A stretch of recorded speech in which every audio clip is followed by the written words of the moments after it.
At 15 years old, Kim Namjoon auditioned for a certain Big Deal Records, which he completely botched, forgetting the lyrics to the song he was performing. Afterwards, fellow rapper Sleepy recommended that he try auditioning at another label, Big Hit, and even put in a good word for him to one of the producers there. At age 16, Kim auditioned in front of Bang Si-hyuk himself, and instantly impressed him. He was offered a deal with Big Hit on the spot, which Kim accepted and became a trainee, officially choosing a name for himself, Rap Monster, destined to become the leader of the newly created group. Now that a fearless leader was chosen, they needed more members.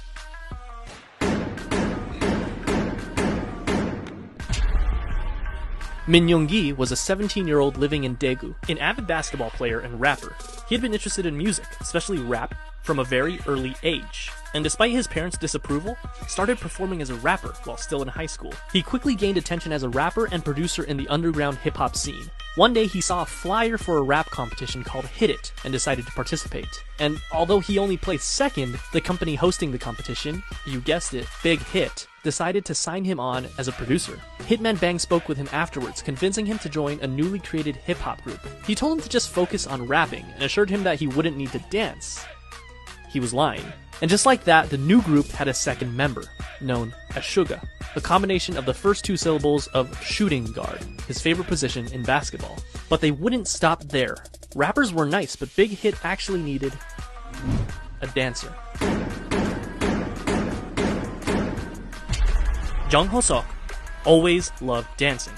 He was in the starting lineup of the dance crew Neuron in his hometown, Gwangju. He was good at it too, winning several local championships and even winning a championship at the national level in 2008. When he decided to audition for JYP Entertainment though, after a few rounds of auditions, he was cut. Fortunately, he didn't give up and went to his second option, a smaller, lesser-known company, Big Hit Entertainment. His dance skills and strong understanding of rhythm made him an instant favorite, and he was signed on as J-Hope. Not only that, but they saw potential in him to become a rapper, which at this point he had little experience with. However, J-Hope quickly felt that he wasn't a good fit and decided to leave Big Hit until RM convinced both J-Hope and Big Hit that the group wouldn't be complete without him. He was right. 아니 근데 형 항상 중앙호야 아니면 정우석 와야 된다고. 정우석 안 오면 진짜 안 된다고. 멤버 그냥 믿고 간 거야 나도 그냥. 올해 했고 멤버 보고 왔다. 멤버 보고 왔어 진짜. 근데 나는 진짜 네가 With the addition of J-Hope, the rap line was complete. Now they needed some singers. Now, just like how RM, an amazing rapper with a ton of experience, was chosen as the first official member of the rap line, it would only make sense that a legendary singer and dancer would be the perfect first member of the vocal line. Right?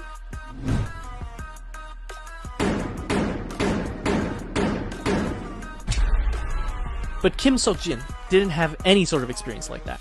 Believe it or not, one day when he was walking on the streets of his hometown, Anyang, he was approached by a representative of SM Entertainment with an offer to work for the company. In typical Jin fashion, he never followed up with them because he believed it to be a scam. Apparently, Jin was a very good-looking guy because years later, this time as a college student in Seoul, he was once again approached on the street, this time by an executive at Big Hit Entertainment.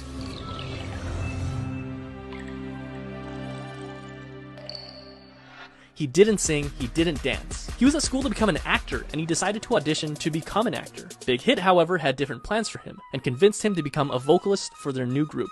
To do so, he literally learned to dance and sing starting from zero, but thankfully, not without help from other vocalists.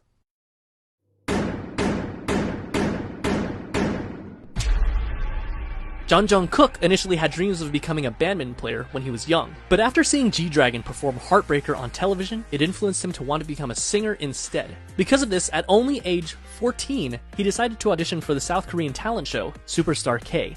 He didn't pass auditions, but this was just enough to catch the eye of not one company, not two companies, but 7 different companies. This included JYP, FNC, Woollim, Starship Entertainment, TS, Cube, and of course, Big Hit Entertainment. So why did Jungkook, given the choice of all these bigger companies, decide to go with the relatively smaller company, Big Hit? The answer was simple. Because he thought, and I quote, RM was cool, so I wanted to sign with them. That brings the number of members to 5. The next member of BTS was just as surprised to find Big Hit as Big Hit was to find him, and it almost didn't happen.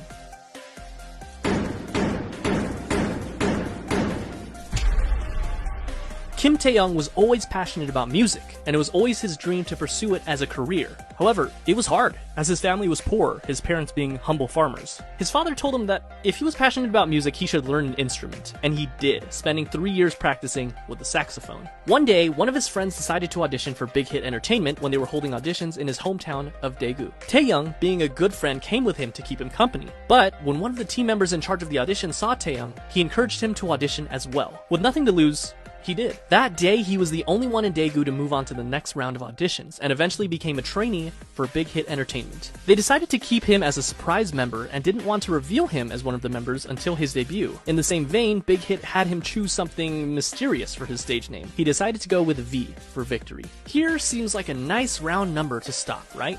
6 members for a new hip-hop group, 3 rappers and 3 vocalists. It seems like a complete group, but still there was something missing. Someone was missing. Someone that could take this already great group of artists and push it even further to achieve perfection. A powerhouse. Someone so naturally talented that they could stand out in a room full of already talented artists. This project that Big Hit had embarked upon needed a capstone.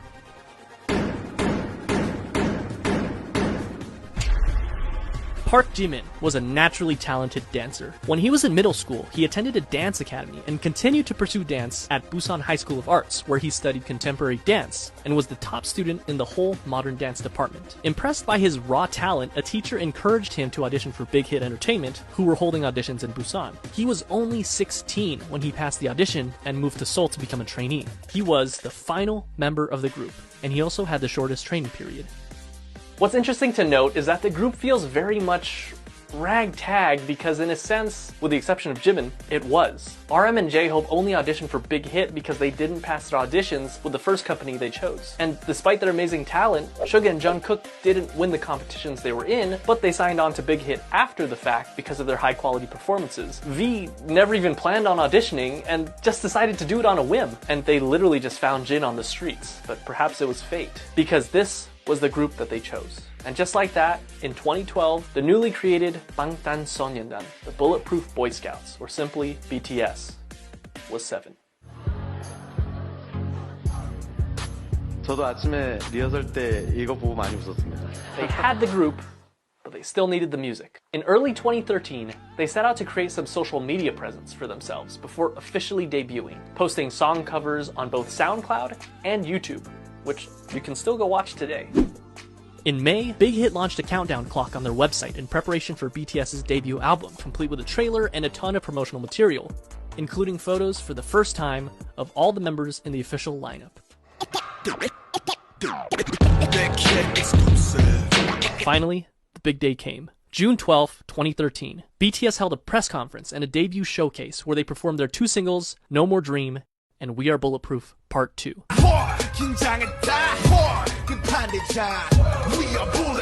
The same day, the Too Cool for School album, as well as the music video for No More Dream, were released. The very next day, BTS performed the song again on their official debut stage on Mnet's M Countdown.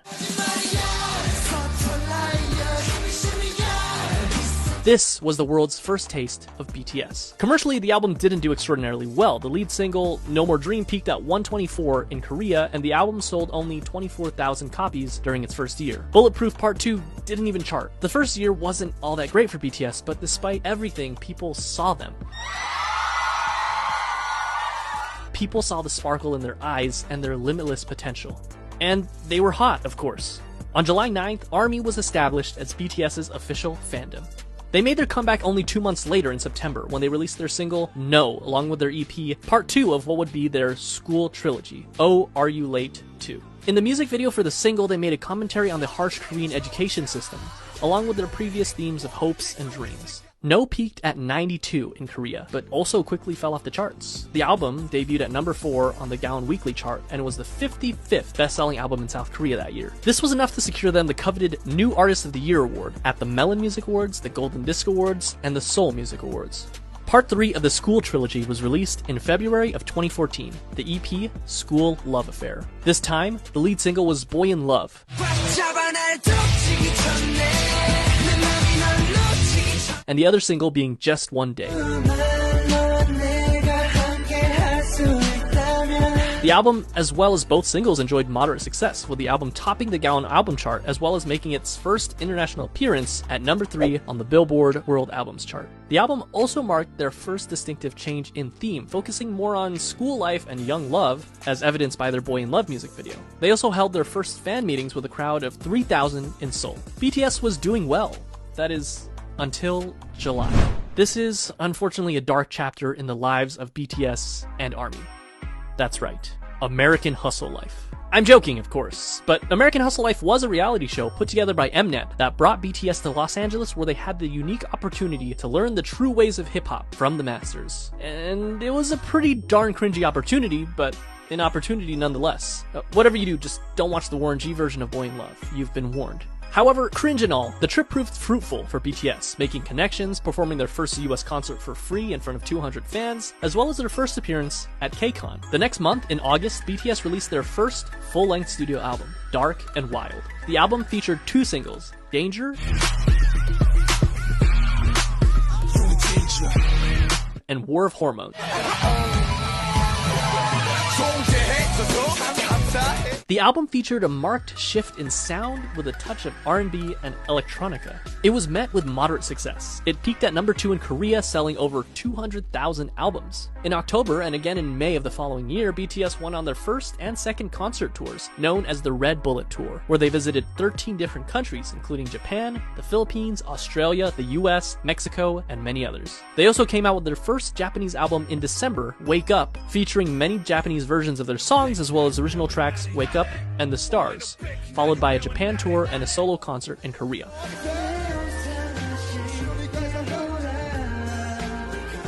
Although Dark and Wild got decent attention, they needed something different. They needed something that would shake things up. They got to work. April 29, 2015 was their comeback. When this album was produced, each member had a hand in writing songs for the album.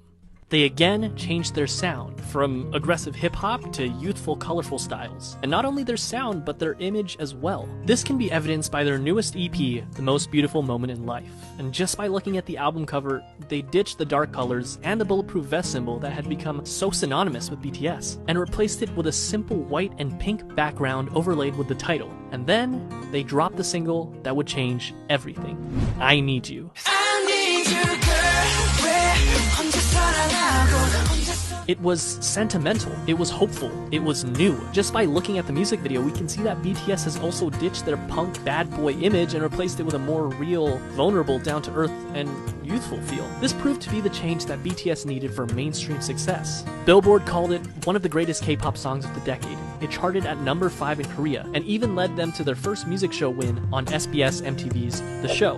And that wasn't all, they released their second single, Dope, on June 24th, which started off with a poignant line from RM. 어서 와. 방탄은 처음이지? Welcome.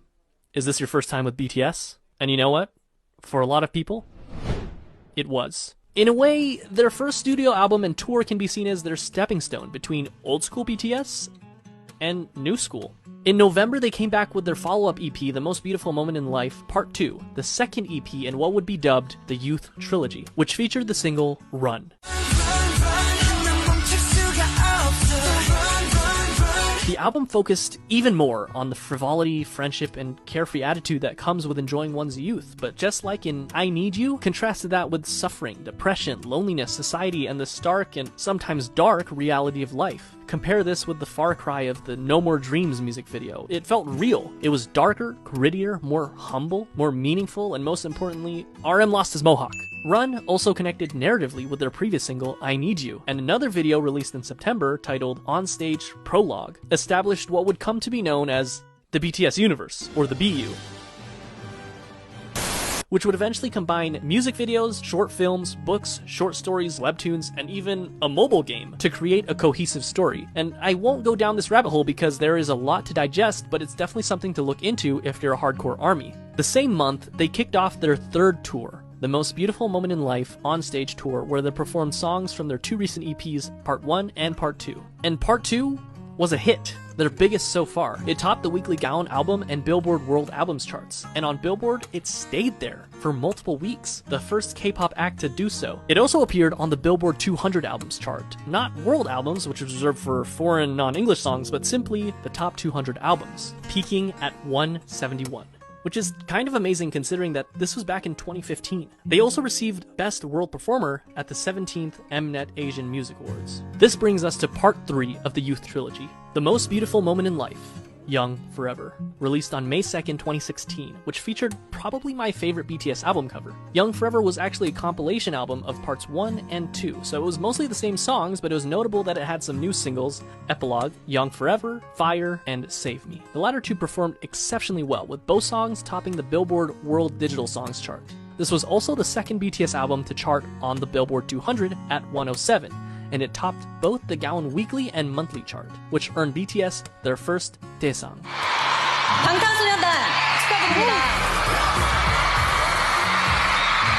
Album of the Year at the 8th Melon Music Awards. They went on to do the second half of their tour, The Most Beautiful Moment in Life on Stage, Epilogue, selling out many of their concerts, and even selling out KCON in the US where they headlined the event. In September, they dropped their second Japanese album, Youth, featuring Japanese versions of tracks from their previous 3 EPs,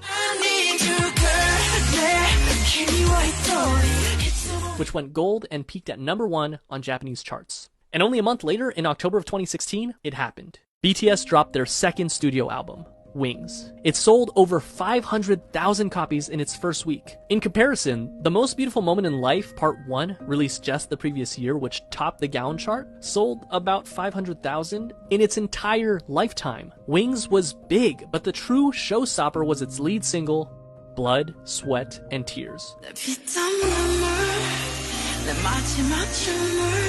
which got them their first all-kill, topping 8 music charts in South Korea. Its music video gained 6 million views in the first 24 hours, which broke the YouTube record for the highest number of views of a K-pop group music video within 24 hours. The album hit number 26 on the Billboard 200, the highest ever charting K-pop album on Billboard. They ended up selling 1.5 million copies in South Korea in 2016 alone, and it netted them the Artist of the Year award at the Mnet Asian Music Awards that same year, the first non-Big 3 artist ever to receive that award. 수상자는 방탄소년단.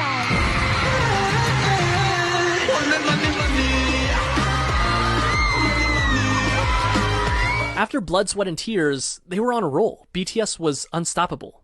In February of 2017, they released the instant hit Spring Day, which, quoting a Korean reviewer, embodied nostalgia and sorrow and opened a new chapter in BTS's aesthetics and lyricism, and attracted fans across generational boundaries. Which, by the way, is still on Korean charts after nearly 4 years, and the same day I'm writing this, it ranked number 53 on Melon. It won Song of the Year at the 9th Melon Music Awards. After the release of Spring Day, they went on yet another tour, the 2017 BTS Live Trilogy, Episode 3, The Wings Tour. The tickets sold out within minutes, including in the United States, the first K-pop artist to do so, and went on to win Best Social Artist at the Billboard Music Awards. The first for a Korean artist, but they would go on to win this award 4 years in a row. The next year was a period of massive growth for both the group's popularity as well as their style. They released the Love Yourself series, starting with Love Yourself Her in September of 2017, Love Yourself Tear in May of 2018, and Love Yourself Answer in August of 2018. 3 albums that gave us some of the most classic BTS songs that we know and love today, such as Mic Drop, Fake Love, Euphoria,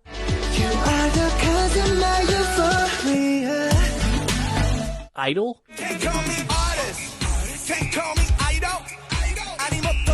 and of course,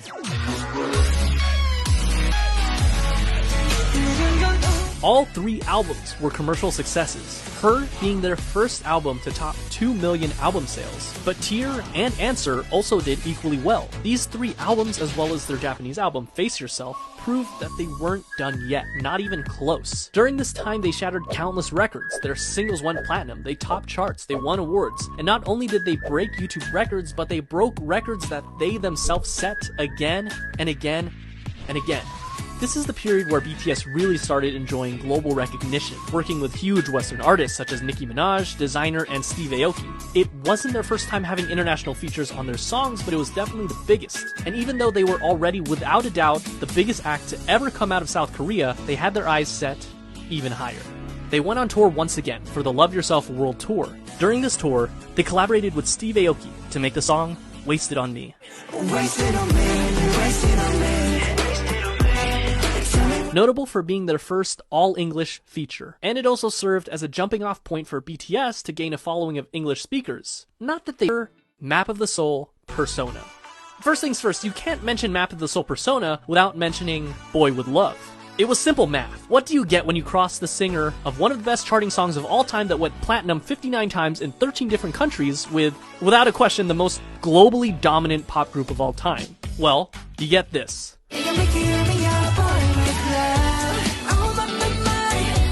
Nothing less than an instant hit. Number 8 on Billboard Hot 100. Platinum in the US. 21 music show wins. Number 1 on iTunes in 67 different countries. The most liked and the most viewed YouTube video in the first 24 hours. The fastest video to reach 100 million views. A current view count of over 1 billion views.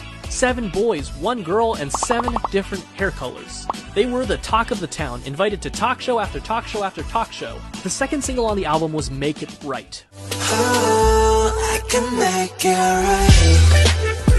Written by Ed Sheeran himself, including a version featuring Lauv. The album debuted at number 1 on Gaon and sold 3.2 million copies its first month, and that's only in Korea. It became the best-selling album in South Korea ever. It swept every major Korean music show, winning Album of the Year in each one of them. They followed up this legendary EP with the Love Yourself, Speak Yourself World Tour, where they sold out both the Rose Bowl and the Wembley Stadium in only an hour, the only non-English speaking act to do so. They even performed as a solo act in Saudi Arabia, the first foreign act to do that. The last stop of their tour was at South Korea's largest venue, the Seoul Olympic Stadium. They ended up grossing $200 million.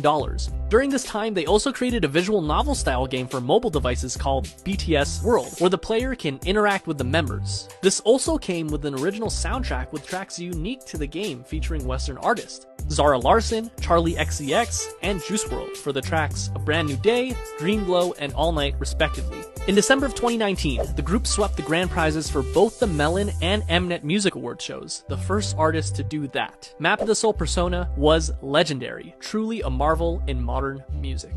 So, how could BTS follow up the best-selling album in South Korean history, you may ask? Easy. Make an even better-selling album.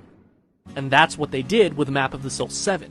The album was released on February 21st of 2020, featuring the singles Black Swan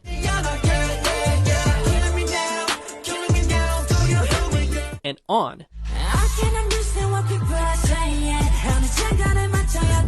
And sold over 4.1 million albums in just the first week, and the first Korean album to be certified as quadruple million on the Gaon Music Chart. It debuted at number 1 on music charts all over the world, including the US, Korea, the UK, Japan, and much of Europe. It's not an exaggeration to say that this album left a permanent mark on the world, launching BTS into legendary status and becoming the best-selling artist in South Korean history. BTS had scheduled a Map of the Soul tour for April of that year, which would have undoubtedly outsold their record-breaking tour only a year prior, but unfortunately, the COVID pandemic caused the entire tour to be postponed, including the show at the Rose Bowl, which I was supposed to attend. But that didn't stop BTS, who performed virtual concerts, spoke at the Dear Class of 2020 graduation event, and released the Japanese version of their recent album with an original Japanese single, Stay Gold. Stay gold.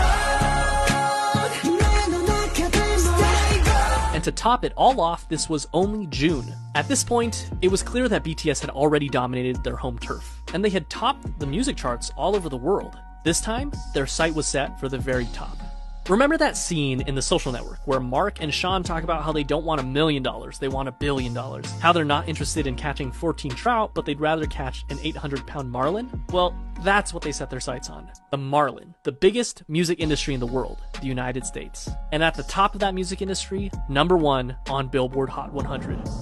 This small group from a company that virtually no one had heard about 8 years ago planned to take on Goliath himself and dominate the American industry on their home turf. And all they had to do was speak English. August 21st. Enter Dynamite. 'Cause I'm ain't it fascinating? So watch me breathe. Their first and only English single so far simultaneously performed better than anyone had expected, but at the same time is exactly what we as an audience had come to expect from the legendary boy band themselves. And they did it. They reached #1 on the US Billboard Hot 100, the Global 200, and the Global Excluding US chart, and they made sure that if you hadn't heard of them before, you definitely have now. And if that wasn't already the biggest flex, on October 2nd they came out with Savage Love BTS Remix with Jason Derulo, Savage love, did somebody break your heart? getting #1 on the Billboard Hot 100 again, less than 2 months after already getting it #1 with Dynamite, and on the Global 200, where they actually replaced themselves at #1, the first artist to do so ever. So what makes BTS so special? How did they achieve all this? K-pop is a genre that spans for at least 30 years, and there have been hundreds of boy groups and hundreds of girl groups. What did BTS do to rise above all of them and break through to markets never before seen?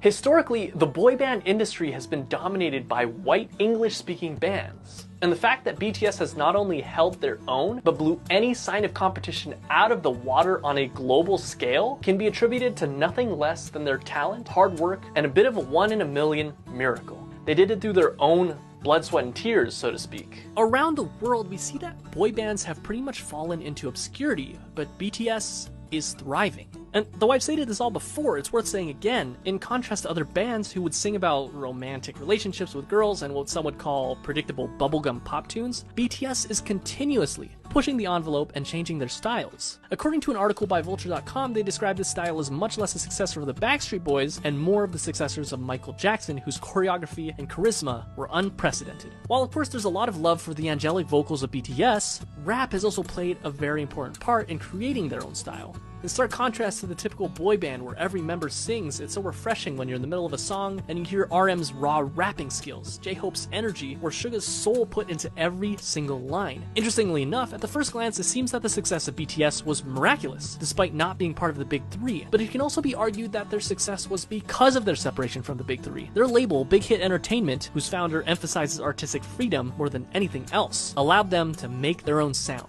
And going back to BTS universe, it's not often that a K-pop group does something special with each of their songs and albums, utilizing strong storytelling that can go beyond simply the song itself, but rather interconnected with other songs and even other albums to create one large overarching story. And not only do they all have their own expertise in performance, but also each of them have had the experience of writing and producing their own music, and they're not afraid to let their style evolve over time. BTS during their debut is such a far cry from Wings era BTS and current day BTS. They also chose to tackle more adult issues instead of simply love and girls. While they definitely didn't have a shortage of those, they also cover other very important issues such as mental health, regret, following your dreams, hard work, self-love, and many, many, many others. Add that to the fact that as fans, we can feel the authenticity of the members themselves. They seem approachable. BTS seems like there's a place for every type of fan. And in this fast-paced world where things change at unthinkable speeds, BTS has stayed grounded and faithful to who they were and who they are. Those kids we saw on American Hustle Life, along with their dreams and passions, are the same men who stand before us today. And while some artists like to keep their personal lives private, BTS gives us a look at their personal lives through their vlogs, which allows us to become more connected to them than ever before.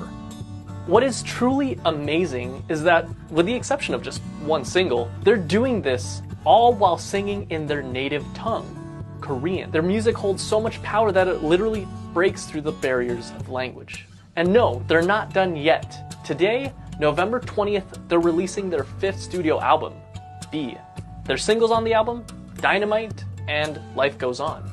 And chances are, life will go on for BTS. And chances are they'll continue to break even more records. They've shown that they're capable of dominating music charts across the world and even reaching across the Pacific Ocean and conquering the music industry in the United States. What's next for them? Mars? In any case, they've only started in 2013 and BTS is as strong as it's ever been. As far as we know, they will only